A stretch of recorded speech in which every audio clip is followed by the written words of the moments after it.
छ। अनि धन्यवाद आभार प्रकट गर्दै हिँडिराख्नु भएको छ। आज मिरिकको सौरेनीमा हुनुहुन्छ, के कस्ता अनुभव रहेछ, जनता सामु पुगिराख्नु भएको छ, के भन्नुहुन्छ? र सबैलाई सम्पूर्ण मिरिक है हाम्रो सौरेनी बस्ती सबैलाई हाम्रो म मेरो तर्फबाट आन्तरिक हृदयबाट धन्यवाद दिन चाहन्छु। र किनभने यो क्षेत्र यो एकदमै कन्सियस भोटर्स म मान्छु र यो क्षेत्रमा एकदमै मानिसहरूको जुन चाहिँ उत्साह छ, जुन प्रकारले भोटिङ भए यहाँनिर एउटा दबाएर राखिएको छ राजनीतिक हाम्रो खरसाङ क्षेत्रलाई नै, र त्यसमा एउटा क्षेत्र यो सौरेनी क्षेत्र पनि हो। र म एकदमै उहाँको मानिसहरूको उत्साहित जुन प्रकारले मैले यहाँनिर एउटा आउन नपाए, राम्रोसँगले घुम्न नपाई, धेरै जग्गामा म जानु पाइनँ, र पनि जुन प्रकारको भोट भए, जुन प्रकारले मैले साथ पाएँ, माया पाएँ, भोट पनि पाएँ, र त्यसले गर्दाखेरि म यहाँको जनतालाई मैले अस्तिदेखि नै सोचेको थिएँ कि म यो जग्गा फेरि घुम्छु। तर यो त मेरो सुरुवात मात्रै हो, म हरेक पल अब काम गर्नको निम्ति आएको हो, र मैले एउटा यो मात्रै देखाउन चाहेको हो कि म यहाँ काम गर्नको निम्ति रेडी छु। र अहिले त मेरो धेरैवटा जग्गामा एडमिनिस्ट्रेटिभ मिटिङहरू पनि भइरहेको छ है। एडमिनिस्ट्रेटिभ अब यहाँनिर किनभने जनताको एप्लिकेसन, जनताको सुझाव, जनताको गुनासोदेखि लिएर धेरै चिजको मलाई थाक भइसक्यो। तर त्यसमा अब हाम्रो सरकार आएपछि हामीले हाम्रो प्रशासनलाई चिनाजाना गरेर उहाँहरूलाई जुन प्रकारको प्रब्लम छ, प्रशासनको पनि प्रब्लम थियो अहिलेसम्म। तपाईँले हेर्नुहोस्, हामीले जनताको मात्रै प्रब्लम सुन्दैछौँ या जनताको मात्रै होइन, प्रशासनको पनि प्रब्लम छ।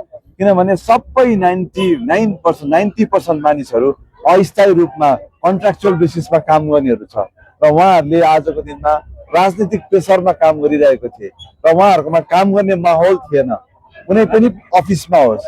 तर जब तक अफिसले राम्रो काम गर्दैन तब तक सरकारले राम्रोसँगले काम गर्नु सक्दैन। र त्यसले गर्दा हामीले के गर्दैछौँ भने आज उहाँहरूको पनि दुखेसो सुन्दैछौँ, र उहाँहरूको दुखेसो सुन्दाखेरि प्रत्येक अफिसमा, चाहे कुनै पनि डिपार्टमेन्ट, हेल्थको होस्, एजुकेसनको होस्, या हाम्रो ग्राम पञ्चायत होस्, सबै क्षेत्रमै सबै मानिसहरू नै अस्थायी रूपमा कन्ट्राक्चुअल बेसिसमा काम गरिरहेको छ।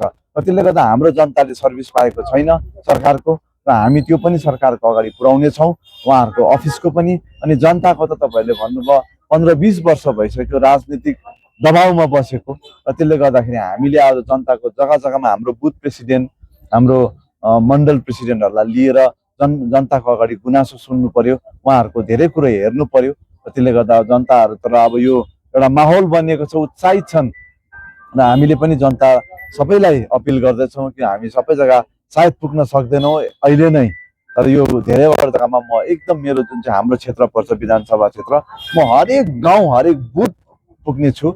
अनि त्यहाँ त्यति नै बेला धन्यवाद पनि हुनेछ। तर अहिले सामूहिक तपाईँहरूकै मिडिया च्यानलको थ्रुबाट या यसरी एउटा क्षेत्रमा गएर कुनै क्षेत्रमा मैले धन्यवादको कार्यक्रम पनि गर्दैछु। अनि अब हामी बेसी बोल्ने होइन, किनभने हामीलाई नेताहरूले बेसी ढाँटेर आज जनताले नेताको भाषण र अनुहार हेर्नु पनि मन पराउँदैन है। त्यसले गर्दा म बेसी जनतालाई बोलेर होइन, यसो काम गरेर देखाउन चाहन्छु। र त्यसले गर्दा म पनि एकदमै उत्साहित छु कि जनताको काम गर्नलाई तयार छु।